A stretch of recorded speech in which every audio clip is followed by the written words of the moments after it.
네.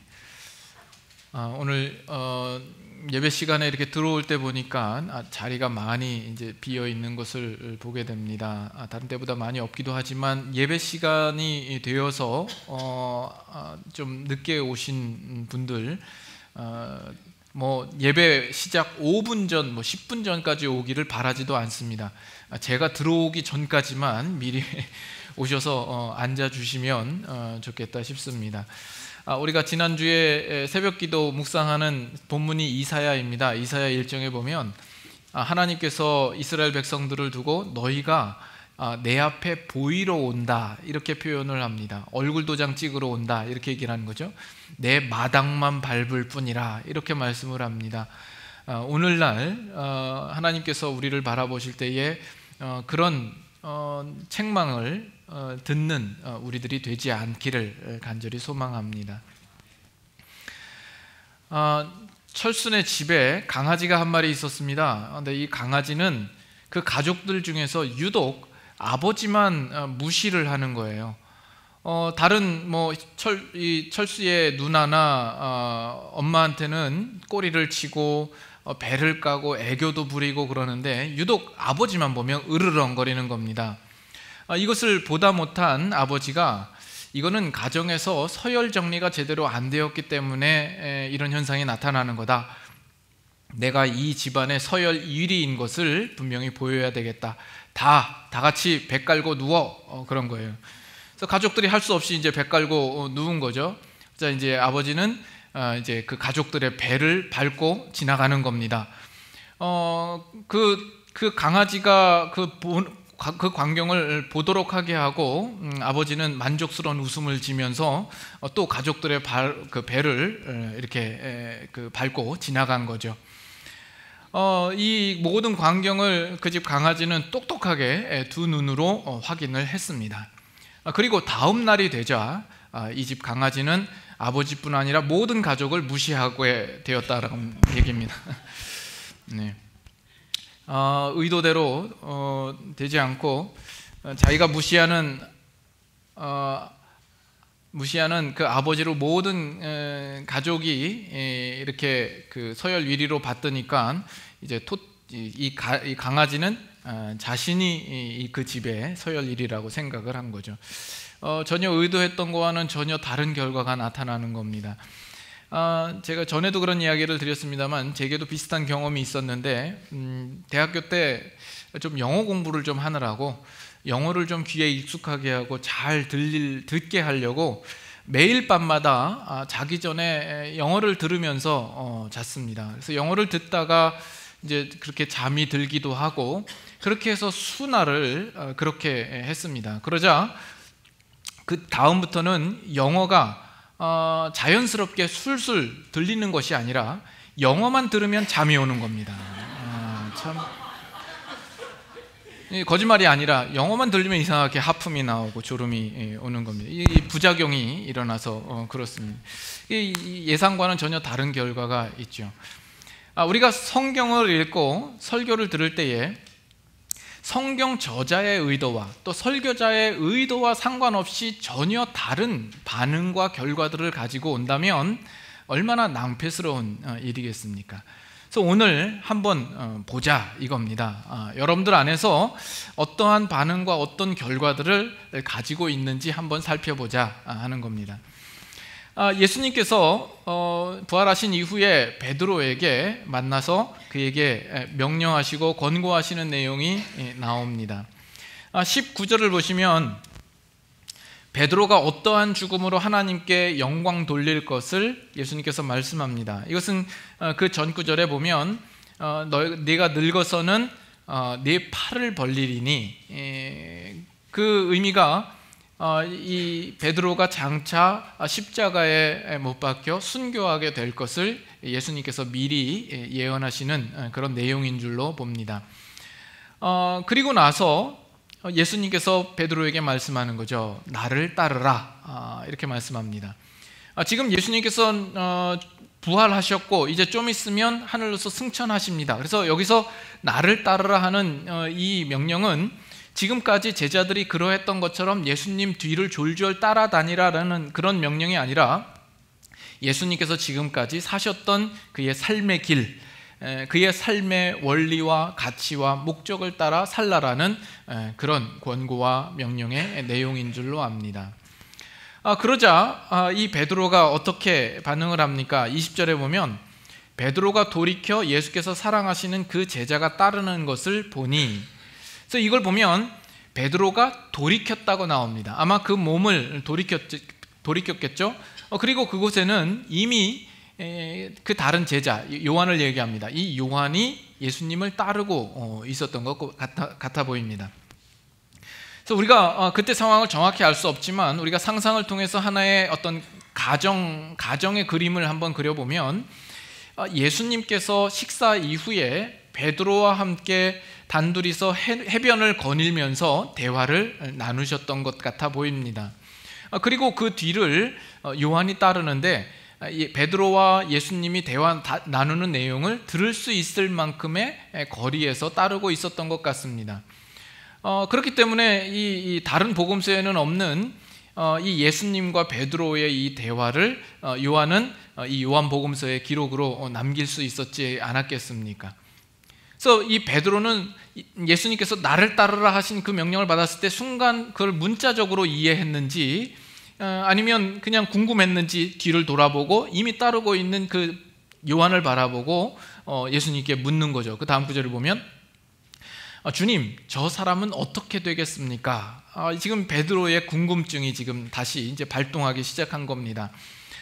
지금 베드로는 예수님을 과거에 3번 부인한 내용으로 인하여서 참 마음이 무겁고 깊은 좌절감에 빠져 있었죠. 그런 베드로에게 예수님께서 찾아오셔서 너는 나를 사랑하느냐 3번 물으시고 내 양을 먹이라, 내 양을 치라 말씀하시면서 그의 마음의 부담을 덜어주시고 다시 한번 그에게 사명을 주시며 베드로를 다시금 리더십을 회복할 수 있도록 하셨습니다. 그리고 그가 장차 어떠한 죽음으로 영광 돌릴 것에 대하여서 그 미래에 대한 예언도 예수님께서 하신 것이죠. 그리고 나자 이 베드로는 다시 그 원래대로 본색을 드러나기 시작한 것은 아닐까. 다른 사람에 대하여서 궁금해하고 관심을 가지게 되는 거죠. 저 사람은 어떻게 됩니까? 또 이렇게 쓸데없는 그런 질문을 또 하고 있는 겁니다. 그러자 예수님이 뭐라고 이야기를 하죠? 내가 올 때까지 뭐라 그래요? 내가 올 때까지 그를 머물게 하고자 할지라도 네게 무슨 상관이냐? 이렇게 이야기를 합니다. 이 말뜻이 내가 그를 머물게 하고자 할지라도 라고 이야기하는 것은 가정입니다. 가정. 그를 머물게 하겠다라고 예수님이 말씀하신 것이 아닙니다. 이것을 지금 요한 사도도 이 요한복음을 읽는 독자나 당시의 초대교회의 성도들도 이 구절을, 이 예수님의 말씀을 잘못 오해할까 싶어서 그 다음 구절에 보면 분명하게 그 의미를 확인시킵니다. 그 제자가 죽지 않겠다라고 예수님이 말씀하시는 것은 아니다라고 이야기를 하는 거죠. 그것은 하나의 가정입니다. 그래서 예수님이 하시는 말씀이 그렇게 한다 할지라도 내가 무슨 상관이냐 말씀하는 거죠. 다시 말하면 It is none of your business 이렇게 이야기하는 거죠. It is none of your business. 내가 상관할 바 아니다. 이 요한을 어떻게 부르시고 어떻게 쓰시고 어떻게 사용할지 이 문제는 네가 상관할 바가 아니지 않느냐 이렇게 말하는 겁니다. 그리고 다시 한번 예수님은 반복해서 말씀하시는 거죠. 너는 나를 따르라 이렇게 말씀을 합니다. 그리고 나서 이제 24절, 25절은 이 요한복음의 클로징 멘트입니다. 그래서 이 요한 사도가 증언했던 그 내용이 참되다 하는 내용과 예수님의 행하신 일들을 낱낱이 기록하면 이 세상에 그 책을 둘 데가 없을 것이지만 이 요한복음은 그 모든 것 중에서 특별히 선별해서 이 복음서를 기록했다라는 그 내용을 지금 이야기하고 있습니다. 그러니까 이 요한복음에서는 예수님께서 가장 마지막에 말씀하신 그 말씀은 바로 너는 나를 따르라 하는 이 말씀이 가장 마지막 말씀이 됩니다. 그래서 오늘로써 이 요한복음 설교는 마지막이 될 것입니다. 참 끝날 것 같지 않았던 요한복음인데 이제 끝나게 됩니다. 참 징하게 우리가 요한복음을 여러 차례 막 뒤적이면서 말씀을 보았지 않습니까? 제가 이 요한복음 설교를 언제 시작했나 한번 이제 뒤적여 보니까 2013년 5월 19일 날 요한복음 1장 1절 첫 설교를 시작을 했습니다. 중간에 안식년이다 그래서 2달 정도 빠지고 또 여러 절기나 이런 때 다른 본문을 한 것을 이렇게 감안하면 거의 만 4년 정도를 이제 요한복음만 우리가 이제 생각을 해보게 된 거죠.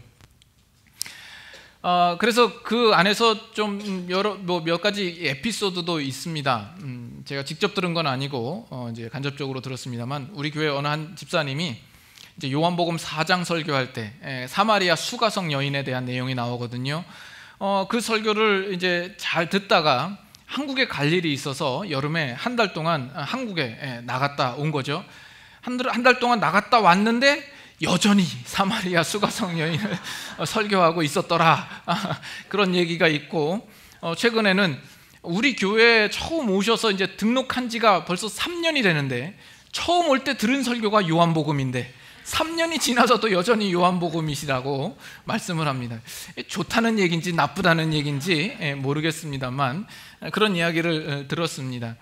저도 처음에 시작할 때 언제까지 이 요한복음을 마치리라, 이 요한복음 안에서 몇 편의 설교를 하리라, 이런 계획과 예정 속에서 시작한 건 아닙니다. 그저 매 주마다 고민하면서 책을 뒤적이면서 정말 이 요한복음 안에 있는 작은 구절 하나라도 놓치지 않으려고 애쓰다 보니까 오늘 이 자리까지 오게 되었습니다.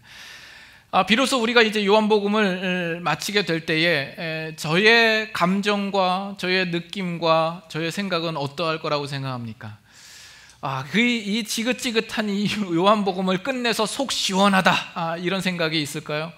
아니요. 제 안에 참 아쉬움과 또 부족함을 느낍니다. 이 요한복음 안에 있는 그 중요한 그 내용을 이 설교 시간에 다 담지 못하고 다 표현하지 못하고 다 풀지 못한 데 대한 안타까움이 있습니다. 하지만 감사한 것은 그 오랜 시간 동안 여러분들과 함께 이 요한복음을 함께 나눌 수 있었던 것에 대해서 감사하고, 개인적으로는 그것을 저는 큰 영광으로 생각을 합니다. 여러분들은 어떻습니까? 이 요한복음을 마친다고 하니까 중간에 박수를 치신 분도 계시고 여러분들 각자마다 나름대로 생각하시는 것이 있으시겠습니다만은, 우리가 이 요한복음을 이제 마치게 되었다라는 어떤 감상적인 생각에 빠지기보다는 정말 이 요한복음의 내용과 또 여러분들과 함께 나누었던 그 많은 말씀들이 헛되지 않도록 하기 위하여서 이 마지막 순간까지도 우리는 다시 한번 냉철하게 우리 자신을 한번 돌아보아야 할 필요성이 있다라고 생각을 합니다. 여러분들은 이 요한복음을 통해서 무엇을 보았고 또 무엇을 배우셨습니까? 그 긴 시간 동안 이 요한복음을 지나오면서 여러분들이 만약에 배운 것이 없고 느낀 것이 없고 깨달은 것이 없다고 한다면 참 그것처럼 슬프고 심각한 것이 없다라고 생각을 합니다. 여러분, 그 시간들 속에서 제가 그렇게 강조했던 내용이 무엇이라고 생각합니까? 또는 이 요한 사도가 이 요한복음을 통하여서 우리에게 가르치고자 했던 내용은 무엇이라고 생각합니까? 그리고 주님께서 우리에게 정말 알려주시고자 했던 내용은 또한 무엇이라고 생각합니까? 매 시간마다 누누이 강조하면서 목청을 높이고 때로는 목이 쉬고 거품을 물면서 여러분들에게 나누었던 그 말씀의 중요한 핵심과 그 내용은 무엇이라고 생각합니까? 바로 예수 그리스도 아니겠습니까? 예수 그리스도의 복음입니다. 그는 누구인가? 그는 하나님의 어린 양이요, 하나님의 독생자 아들이시요, 우리의 구원자 되시어서 우리에게 찾아오셔서 친히 십자가를 지시고 죽으실 뿐 아니라 부활하신 주님, 그의 구속 사역을 통하여서 우리가 죄사함을 받고 영생을 얻었다라는 그 사실, 그렇기 때문에 그리스도만이 우리의 참 길이요 진리요 생명 되시는 분이요 우리의 삶의 이유와 목적 되신다라는 그 내용 아니겠습니까? 감히 장담하건대 요한 사도도 바로 이 요한복음을 통하여서 그것을 우리에게 알려주고자 했던 그 목적이 있지 않았나 생각을 합니다. 그 요한 사도의 의도를 따라 제가 전할 수 있는 만큼 정말 최대한으로 여러분들에게 전달한 그 시간들이 거의 만 4년이 되어져 갑니다. 그러나 한편으로 정말 무서운 건 뭔지 아세요? 예수님께서 친히 인간의 몸을 입고 이 땅에 오셔서 3년 이상 공생의 기간을 가지셨습니다. 그 공생의 기간 동안 예수님께서는 사람들에게 나타나셔서 말씀하시고 가르치시고 때로는 권능을 보이시고 하나님의 영광을 드러내셨습니다. 그러나 그럼에도 불구하고 그 당시에 살았던 유대인들은 예수님을 직접 눈으로 보았어요. 그의 말씀을 들었어요. 가르침을 받았어요. 그 권능을 보았어요. 그럼에도 불구하고 그 마음이 움직여지지 않았고 빛으로 인도되지 않았다라는 사실입니다. 가룟 유다는 예수님의 제자로서 예수님과 동고동락을 하면서 함께 그 길을 걸었던 제자이지만 나중에는 자신의 이익을 위하여서 예수님을 팔아 넘겼더라는 겁니다. 오늘날 이 시대 가운데는 가룟 유다 같은 사람이 없으리라고 우리가 장담할 수 있겠습니까? 베드로와 다른 제자들은 예수님께서 잡혀가실 때에 그 예수님을 버리고 도망을 하고 베드로는 예수님을 세 번이나 부인을 합니다. 그 모습 속에서는 정말 우리들과 같은 모습들을 우리가 발견하지 않습니까? 지금 요한 사도는 예수 그리스도를 모르는 자들, 예수 그리스도를 알기는 알되 정말 겉핥기식으로 얇게 알고 있는 그 사람들을 위하여서 예수 그리스도가 누구인지를 분명하게 알게 하도록 하기 위하여서 이 복음서를 썼습니다. 저 또한 부족하나마 정말 그 중요한 내용들을 놓치지 않도록 하기 위하여서 제가 할 수 있는 힘을 다해서 여러분들과 함께 나누었습니다. 그래서 지금 여러분들의 마음에 새겨진 것은 무엇입니까? 여러분들의 달라진 것은 무엇입니까? 이 요한복음을 맞춰가면서 여러분 안에 예수 그리스도를 만나셨습니까? 그 그리스도 안에 있는 지혜와 지식의 온갖 보화들을 여러분 발견하셨습니까? 그 십자가 복음의 놀라움을 여러분 깨달으셨습니까? 과연 여러분들은 예수 그리스도를 위하여서 나의 생명을 드리고 나의 목숨을 드리더라도 아깝지 않을 만큼 더 가치 있는 그 진리와 복음을 여러분들은 깨달으셨습니까? 여러분 혹시 이 앞에 있는 목사가 못나고 전달력도 부족하고 설득력도 부족하고 언변이 없어서 여러분들이 누려야 할 감격과 감동이 덜하고 여러분들 안에 변화가 없었다라고 생각을 하십니까? 그렇다면 이 자리에 어느 누가 와서 이 요한복음을 여러분들과 나누면 여러분들은 변화를 가질 거라고 생각을 하십니까? 여러분 한번 다 같이 저기를 한번 보시죠. 뭐가 보이십니까? 여러분들은 모두가 제가 가리킨 곳을 보았고 제가 가리킨 손을 보신 사람은 없습니다. 참 목사님 손이 참 곱고 아리답구나, 손톱을 깎았네, 손가락이 기네, 이런 거 보신 분 없으시잖아요. 그 손이 더럽든지 깨끗하든지 검든지 희든지 뭉툭하든지 길든지 사실 그것은 중요하지 않습니다. 그것이 무엇을 가리키고 있느냐의 문제인 거죠. 결국 이 요한복음을 통하여서 제가 한 것이라고 하는 것은 단 한 가지, 정말 끊임없이 예수 그리스도를 가리킨 것밖에는 없다고 생각을 합니다. 그렇다면 여러분들의 시선은 예수 그리스도에게 가 있어야 되는 것 아니겠습니까? 누가 가리켰냐의 문제가 아니라 그 가리킨 곳이 어디냐, 누구를 가리키고 있느냐? 여러분들의 시선이 그곳으로 가 있어야 되는 것 아닙니까? 물론 이제 저를 보면 할 말이 많으시겠죠. 실수도 많고 죄인이고 부족하고 저를 보면 실망스럽겠죠. 자, 저기를 보세요 라고 얘기를 하는데 손에 때가 가득하고 때국물이 줄줄 흐를 수 있습니다. 그러나 그게 뭐가 대수입니까? 그것보다 무엇을 가르치냐의 문제다라는 겁니다. 만일 가르친 자가 가르친 곳을 보았는데 아무것도 없다든지 잘못된 곳을 가르치고 있다고 한다면 그 가르친 자가 비난받아 마땅할 것입니다. 그러나 제대로 가르치고 있음에도 불구하고 응시하는 자가 그곳을 바라보지 않는다면 가르친 자가 잘못한 것이 아니라 그것을 보지 않는 자가 책임이 있는 겁니다. 이 요한 사도도 바로 그와 같은 심정으로 이 요한 복음서를 우리에게 기록하였을 것이라 생각을 합니다. 그가 온전히 가르치고자 했던 것 바로 예수 그리스도 그 한 분일 겁니다. 요한이 스스로 생색을 내고 자신을 드러내고자 하는 그 의도는 하나도 없었을 것입니다. 그래서 다시 한번 여러분에게 묻습니다. 이 요한복음을 통하여서 여러분들은 무엇을 배웠고 무엇을 깨달았고 그것을 통하여서 여러분들이 무엇이 달라졌습니까? 여러분들 이 말씀을 들을 때마다 정말 한결같이 참 담담한 표정들을 지니시고 계신데 참 무표정하시고 뭐 새로운 것이 있나 싶은 그런 생각들을 하시고 있는지 모르겠습니다. 네, 성경을 보면 마태복음 13장의 천국 비유에 대한 내용을 보면 거기 밭에 감추어졌던 보화를 찾아낸 농부가 있죠. 그 농부가 어떻게 반응을 합니까? 기뻐하며 집으로 돌아가서 자기의 모든 재산을 팔아서 그 밭을 샀다고 나옵니다. 그것을 발견하고 어쩔 줄을 몰랐을 거예요. 흥분되고 기뻐하며 감격하며 집에 돌아가서 그 모든 것을 팔아서 그 땅을 사는 겁니다.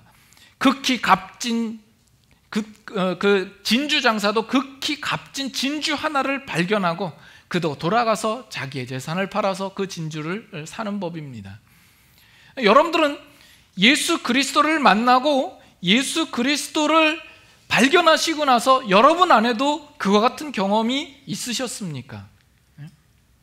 이 요한복음을 통하면서는 어떤 그런 감격이 없으셨습니까?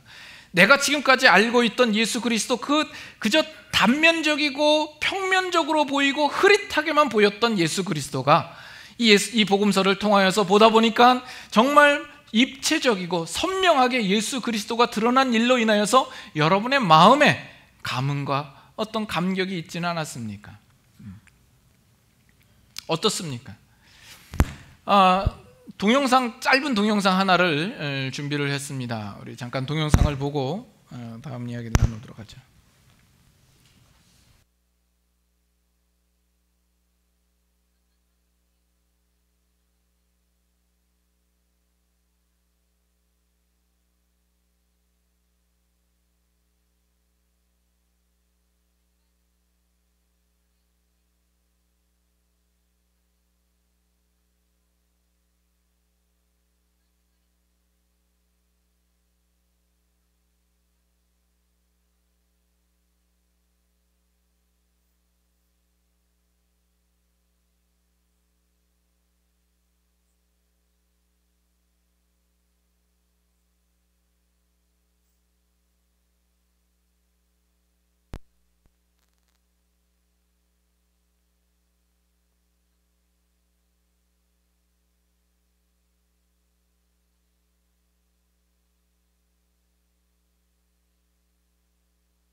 선천적으로 생명이었던 사람이죠.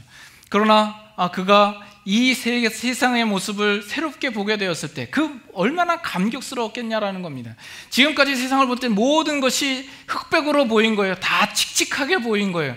그러나 그 안경을 끊기는 순간 이 모든 세상은 이제는 달라 보이는 겁니다. 이토록 아름다운지 몰랐던 거예요. 그래서 뭐래? So bright, so different.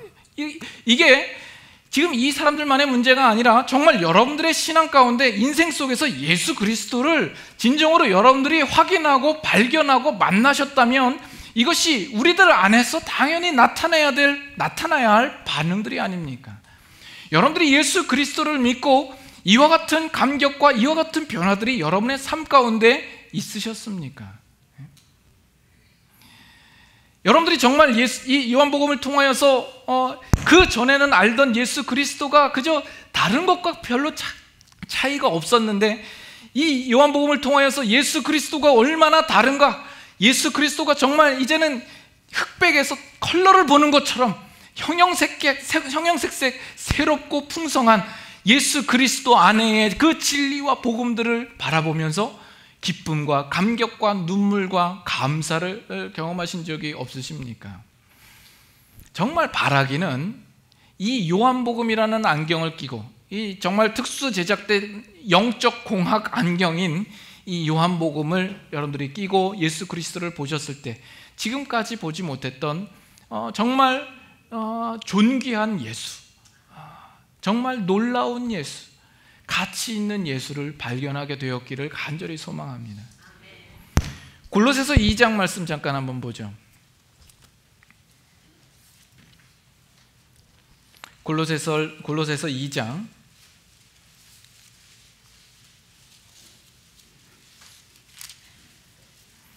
골로새서 2장 1절부터 3절인데 2절 3절은 같이 한번 읽도록 하죠.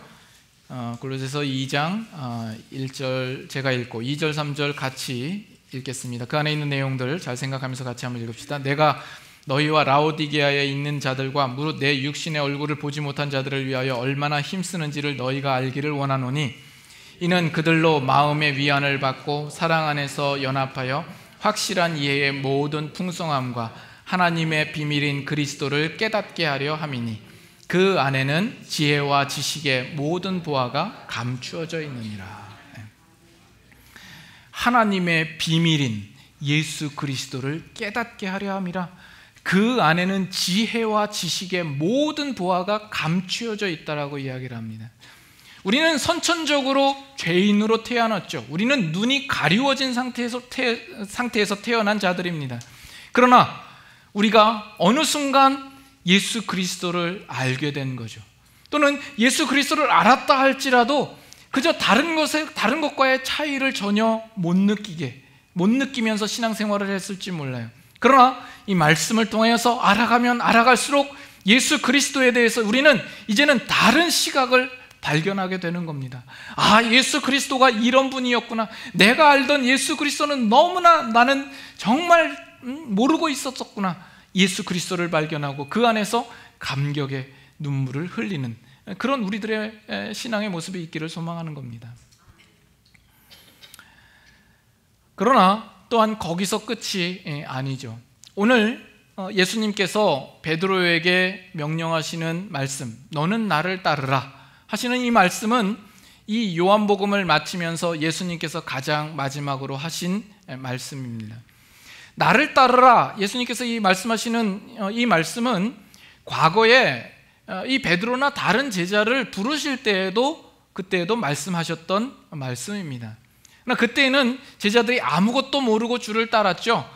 그냥 막연한 기대 속에 예수님을 따르면 훗날 뭔가 좋은 일이 있겠거니 하는 생각으로 따랐을지 모릅니다. 자신의 판단과 가치와 소망 가운데에 예수님을 그저 따랐을 뿐입니다. 그러나 부활하신 예수님께서 베드로에게 또는 우리에게 말씀하실 때에 나를 따르라 하는 이 내용은 그 처음에 나를 따르라던 내용과는 분명히 다를 것입니다.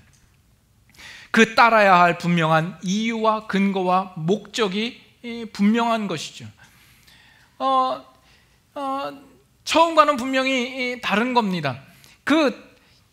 그 그들이 본 것이 있고 그 예수가 누구이신지를 알며 그 길이 어떤 길인지를 아는 겁니다. 그 길은 예수님께서 걸어가신 십자가의 길이요 순교와 핍박의 길입니다. 예수님은 그들에게 그것을 요구하는 거죠. 그들도 달라진 시각으로 이 말씀을 받을 겁니다. 그전에는 예수님의 십자가의 뒤를 따라간다는 것은 고통이요 어려움이었지만 이제는 예수님과 함께 그 길을 가는 것이 기쁨이요 즐거움이요 영광으로 생각되어졌을 겁니다. 여러분들은 어떻습니까? 여러분들은 예수님께서 너는 나를 따르라 하는 이 명령에 대해서 어떻게 반응하시겠습니까? 여러분들도 달라진 시각으로 그 말씀을 받으시겠습니까? 혹시 여러분 안에 정말 예수님 따르라 했을 때 그 길이 나에게 이익이 되고 나를 편안한 길로 인도하며 그 길이 즐겁고 유익할 때만 따를 마음이 있고, 그 길이 어렵고 힘들고 고달프고 괴로운 길이라면 외면하고 싶고 피하고 싶은 여러분들의 마음은 있지는 않습니까? 아니면 정말 그 길이 비록 힘들고 어려운 길이라 할지라도, 십자가를 져야 하는 길이라 할지라도 그 길이야말로 우리를 생명으로 인도하는 길이요 예수 그리스도께서 가신 그 길을 함께 걷는다라는 마음으로 우리 안에 영광과 기쁨과 즐거움이 가득한 그 마음으로 따르시겠습니까? 2주 전에 저희 집에 손님이 찾아왔습니다. 예전에 제가 청년부를 담당할 때 형제와 자매였는데 그 두 친구가 이제 결혼을 해가지고 가족과 함께 이제 저희 집을 찾아온 거예요.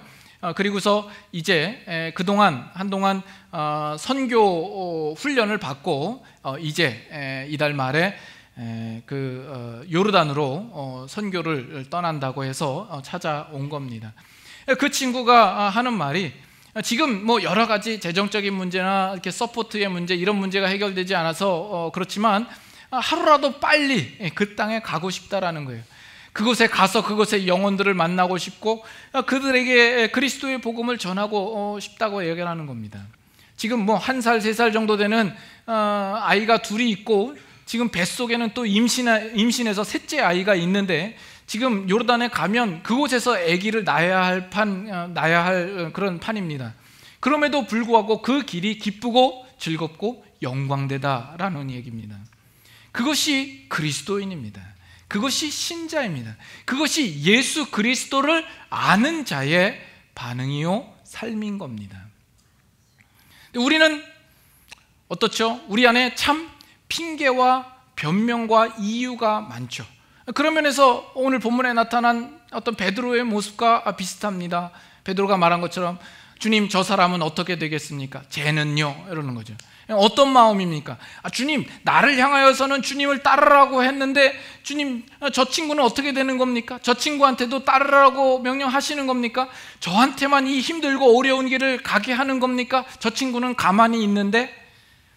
우리는 끊임없이 옆 사람과 비교하고 주위 사람 눈치를 보고 있는 겁니다. 그러느라고 예수님께서 우리에게 요구하시는 그 삶과 내가 마땅히 신자로서 걸어야 할 그 길을 많은 핑계와 변명으로 미루고 있고 회피하고 있는 겁니다. 이것이 여러분들이 신앙생활을 할 때, 우리가 신앙생활을 할 때 언제나 갈등이 되고 시험이 되고 방해거리가 되고 걸림돌이 됩니다. 여러분 지금 딱히 생각나는 게 없죠? 제가 생각나게 해드릴 겁니다. 먼저 여러분 학창 시절에 꼭 그런 사람이 있어요.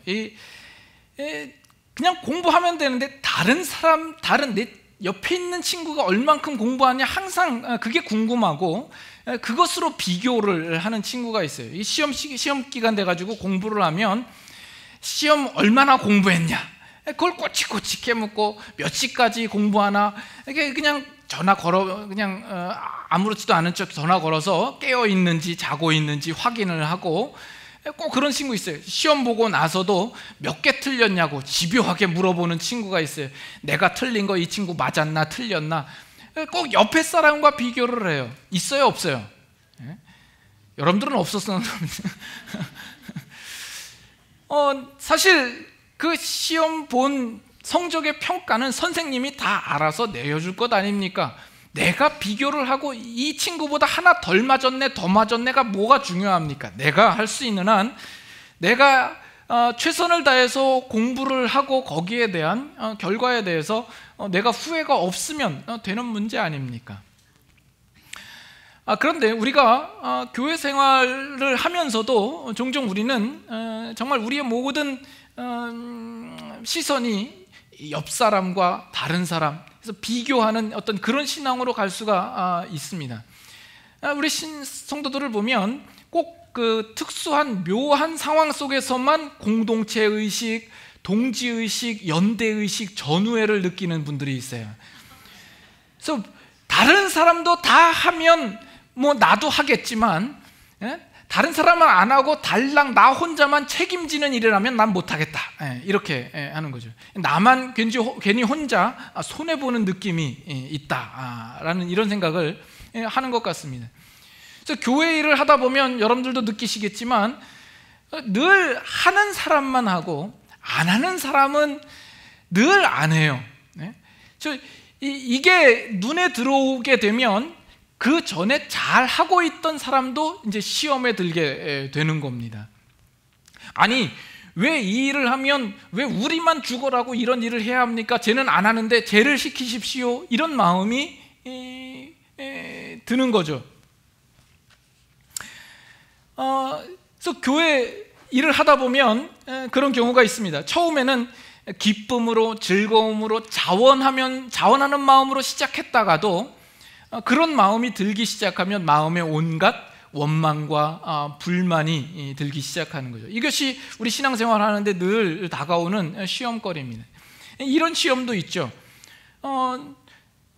개인적으로 정말 선한 마음을 가지고 교회를 위하여서 열심히 봉사하고 섬기는 일을 합니다. 근데 주위에서 그 모습을 곱게 보지 않죠. 아주 부정적으로 보면서 괜히 와가지고 나댄다, 사람에게 잘 보이려고 그런다, 누구한테 칭찬받으려고 그런다, 이렇게 조금 안 좋은 시각으로 보려고 하는 사람들이 늘 있기 마련입니다. 그것이 자기 귀에도 들어오면 그 다음에는 이제 시험이 되는 거죠. 자존심이 상하고 마음이 몹시 상하게 됩니다. 아니, 누구는 나 좋자고 하는 거겠어? 다른 사람을 위하고 교회를 위해서 하는 거지? 그럴 것 같으면 난 이제 안 해. 이렇게 되어버리는 거죠. 그러나 그런 경우에 제가 올바른 길을 보여드리도록 하죠. 예수님이 나를 따르라 말씀하셨단 말이에요. 그러면 우리는 예수님을 따르는 마음으로 그 일을 시작하셨다라면 사람에게 욕을 먹더라도 그 일을 계속 하십시오. 그것이 옳은 겁니다. 사람에게 욕 먹고 하는 것이 욕 안 먹고 안 하는 것보다 훨씬 낫습니다. 사람에게 욕 먹고 주님께 칭찬 듣는 것이 낫지, 사람에게 욕 안 먹는 대신 주님께서 나에게 하라고 하신 그 일들을 내가 안 하는 것은 주님께로부터 책망받을 일 아닙니까? 그래서 교회 안에 꼭 그런 사람이 있기 마련이에요. 자신은 몸 하나 까딱하지 않으면서 뒤에 앉아가지고 궁시렁궁시렁 저건 아닌데 하는 이런 사람이 있어요. 시간이 오래 지나면 뭐예요? 교회 다닌 지 오래되면 뭐예요? 연습을 하지 않고 충성을 하지 않고 실천을 하지 않는 겁니다. 교회 다닌 지 30년이 되면 뭐하고 100년이 되면 뭐합니까? 늘은 게 없어요. 늘은 거라고는, 잘하는 거라고는 하나밖에 없죠. 사람들 앞에서 난 그건 싫어, 내 이 따위로는 안 해, 나한테 부담 주지 마, 이런 것밖에 할 줄 아는 게 없는 거죠. 그거는 예수님을 따르는 신자된 모습이 아닌 겁니다. 디모데후서 2장 한번 보겠습니다. 디모데후서 2장.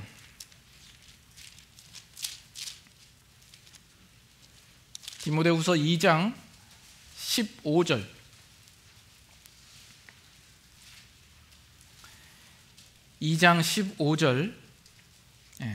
디모데후서 2장 15절. 다 같이 함께 읽겠습니다. 너는 진리의 말씀을 옳게 분별하며 부끄러울 것이 없는 일꾼으로 인정된 자로 자신을 하나님 앞에 드리기를 힘쓰라. 너는 진리의 말씀을 옳게 분별하며, 여기서 분별하다라는 이 단어가 이 헬라어로 보면 어떤 의미가 들어있냐면, 그 광석 안에서 귀한 금속을 추출해내서 그 순도와 가치를 높이는 어떤 야금술의 과정을 나타내는 의미라고 이야기를 합니다.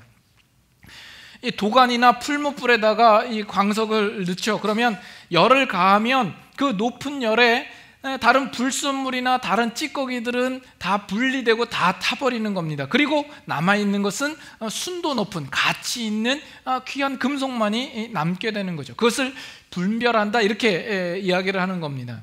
말하자면 우리가 지금까지 요한복음을 지금까지 지내오면서 우리가 이 요한복음 안에서 우리가 그 순도 높은 보화를 발견하지 않았습니까? 그것은 바로 예수 그리스도요, 그의 복음 아닙니까? 우리의 신앙생활 속에서 모든 불순물들과 찌꺼기들을 이제는 다 분별하여 버려버리고 오직 예수 그리스도를 붙들 수 있도록 우리는 지금까지 말씀을 통하여서 그 순도를 높여왔습니다. 그렇게 해서 여러분들이 그것을 발견하였다면 그 다음에 요구되는 것이 뭐라고요? 부끄러울 것이 없는 일꾼으로 인정된 자로 자신을 하나님 앞에 드리기를 힘쓰라라는 겁니다. 그래서 여러분들이 이제는 예수 그리스도를 믿는 신자라 그러면 이제는 빼도 박도 못합니다. 어디 도망갈 데도 없습니다. 여러분들은 썩어지는 미랄로서 살아셔야 하고 예수 그리스도의 뒤를 따라 십자가를 지며 살아가는 그 삶을 사셔야 하는 겁니다. 여러분들이 뭐 맨날 이렇게 주일날 오면 이렇게 좋은 얘기 못하고 이렇게 말도 거칠고 편치 않은 말만 하는 이 목사가 싫어서 좀 이렇게 보기만 해도 후덕스럽고 은혜롭고 인격이 느껴지는 금복주에 그려진 그런 목사님을 찾아서 가신다고 한다면 말리지 않습니다. 여러분 가십시오. 그러나 여러분들이 이 교회에 남아서 신앙생활을 하시려고 하신다면 제대로 신앙생활을 하십시오. 제대로 신앙생활을 하시기를 바랍니다. 그래서 어느 목사님이 본인 교회 이제 표어가 뭐냐면 너나 잘해. 너나 잘해. 참 괜찮은 것 같아요. 그래서 우리 교회 표어도 너나 잘해 그러려고요. 다음 주에 주보에 우리 교회 표어로 너나 잘해 이렇게 쓰려고 합니다. 지금 예수님이 베드로에게 하시는 말씀도 그거 아니겠어요? 내가 올 때까지 머물게 한다 할지라도 네가 무슨 상관이냐? 너는 나를 따르라. 너나 잘해. 지금 베드로에게 말씀하는 거 아니에요?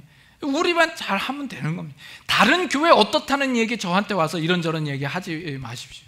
여러분들이 이 교회에 속해 있는 한 여러분들은 그 말씀 앞에 겸손히 서며 그 주님께서 명령하신 말씀을 따라 여러분들이 순종하며 살도록 여러분 최선을 다해 주셔야 합니다.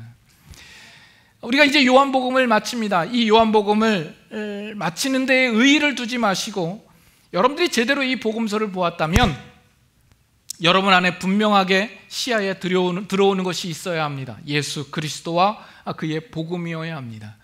뿐만 아니라 더 나아가서 예수님의 요구를 따라 이제는 그를 따르기로 여러분들은 작정하시고 그 길로 나아가셔야 하는 겁니다. 그래서 우리 교회 지금 마련한 또 여러 훈련 과정들이 있지 않습니까? 이제 시작될 텐데 여러분들이 거기에 참여하지 않았다면 참여하셔서 그 일들을 함께 고민하시길 바랍니다. 예수님을 따른다라는 것이 뭐냐? 어떻게 따라야 할까? 어디로 나아가야 할까? 여러분 고민하시길 바랍니다. 또 다락방 모임에 모여서도 단순히 음식 먹고 친교하는 데에만 급급하지 마시고 그 안에서 좀 진지한 물음들이 오갔으면 좋겠어요. 우리 신앙인들끼리 모여서 정말 신앙생활을 어떻게 해야 되는가, 내가 어떻게 살아가야 하는가, 그것을 묻고 다른 사람의 생각도 듣고 그 안에서 우리가 해답을 찾고 한 걸음 우리가 실천하며 그 길로 나아가도록 애쓰고 씨름하고 고민하는 그런 시간들이 될 수 있기를 바랍니다. 그 시간들을 통하여서 오늘 주어진 우리들의 삶과 인생이 예수 그리스도를 온전히 따라가는 저와 여러분, 우리 교회의 모습들이 될 수 있기를 바랍니다. 우리 시간이 지나서 제가 기도하고 마치도록 하겠습니다.